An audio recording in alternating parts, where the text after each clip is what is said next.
प्रदेश में बिना registration driving licence के चल रही ई रिक्शाओं को लेकर हाईकोर्ट में याचिका दायर की गई है। इसमें कहा गया है कि नाबालिग भी बेधड़क ई रिक्शा को चला रहे हैं। इसमें केंद्र के उस नोटिफिकेशन को चुनौती दी गई है जिसमें ई रिक्शा को मोटर व्हीकल एक्ट के तहत परमिट से छूट दी गई थी। सुनवाई के दौरान डिवीजन बेंच ने इसे जनहित और सड़क सुरक्षा से जुड़ा मुद्दा मानते हुए राज्य सरकार, परिवहन विभाग, जबलपुर कलेक्टर और पुलिस अधीक्षक को नोटिस जारी कर जवाब तलब किया है। याचिकाकर्ता का तर्क है कि इसी छूट की आड़ में प्रदेश के कई शहरों में ई रिक्शा अनियंत्रित हो गए हैं, जिससे सड़क सुरक्षा को गंभीर खतरा पैदा हो रहा है। कोर्ट ने ई रिक्शा निर्माता कंपनी की एक अन्य याचिका को भी इस प्रकरण के साथ सुनवाई के लिए तलब किया है। मामले में अगली सुनवाई 16 जनवरी को होगी।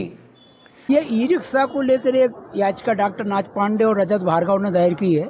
इसमें भारत सरकार ने 2018 में एक नोटिस जारी किया है, नोटिफिकेशन जारी किया है, जिसमें मोटर व्हीकल एक्ट के नियम 66 के तहत इनने एक आदेश जारी करके जो ई रिक्शा और बैटरी चालक जो वाहन है उनको मोटर व्हीकल एक्ट के प्रोविजन से एग्जम्प्ट कर दिया। उसी नोटिफिकेशन को आज हाईकोर्ट में ये कहते हुए चुनौती दी गई है कि ये अमेंडमेंट जो है वो प्रिंसिपल एक्ट जो मोटर व्हीकल एक्ट का है उसका उल्लंघन है। और दूसरा सबसे बड़ा इससे रिजल्ट ये हो रहा है कि इसका इफेक्ट जो हो रहा है, सड़क पे आज आए दिन दुर्घटनाएं घट रही हैं। यहाँ तक कि जबलपुर कलेक्टर को इसमें हस्तक्षेप करना पड़ा और स्कूल वाहनों में ई रिक्शा पे रोक लगाई गई। और इसके बाद भी सड़क पे अगर आप देखेंगे तो लगातार ई रिक्शा धड़ाधड़ चल रहे हैं।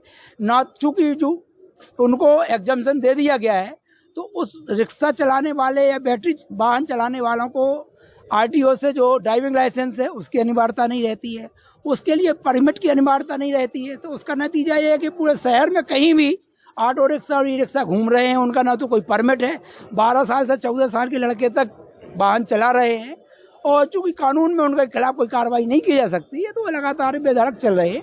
उसी याचिका में आज माननीय न्यायालय ने नोटिस जारी किए हैं मध्य प्रदेश शासन, भारत सरकार को और एसपी कलेक्टर आरटीओ जबलपुर को।